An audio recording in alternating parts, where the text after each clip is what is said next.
Like mostly నావి 3 sources అండి. First ఇది వచ్చి లైక్ ఇందాక చెప్పినట్టు టాపర్ కాపీస్ కొంచెం తిరిగేస్తూ ఉంటే ఎప్పుడైనా ఖాళీ ఉన్నప్పుడు, లైక్ కొన్నిసార్లు మనకు చదవాలనిపించదు, సో చదివే మూడు లేనప్పుడు జస్ట్ అలా తిరిగేస్తూ ఉండొచ్చు.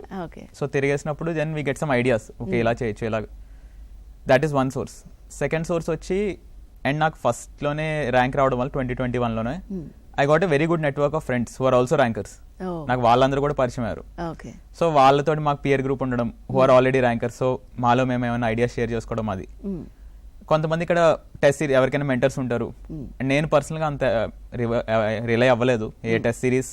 అండ్ టెస్ట్ సిరీస్లు రాశాను కానీ వాళ్ళు ఇచ్చే ఫీడ్బ్యాక్ మీద అంత రిలై అవ్వలేదు. బికాస్ మోస్ట్లీ జనరిక్ ఉంటుంది ఫీడ్బ్యాక్, అంత స్పెసిఫిక్గా ఉండదు. ఆ కరెక్ట్ చేసే వాళ్ళు కూడా they are not that qualified.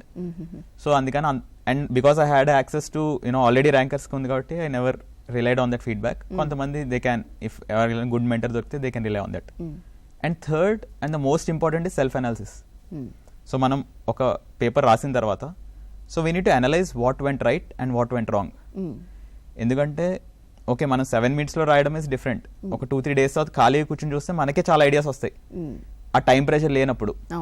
So అది మనం పక్కన సొల్యూషన్ పెట్టుకుని ఓకే చూడొచ్చు, okay what we did right, what we did wrong. Once we see our own mistakes అది ఇంకా గుర్తుండిపోతుంది, ఎందుకంటే దట్ హర్ట్స్.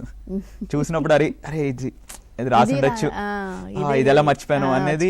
సో అది ఆ సెల్ఫ్ అనాలిసిస్ చాలా హెల్ప్ అవుతుందండి, సో దట్ నెక్స్ట్ టైం ఆ మిస్టేక్స్ రిపీట్ అవ్వకుండా ఉండడానికి.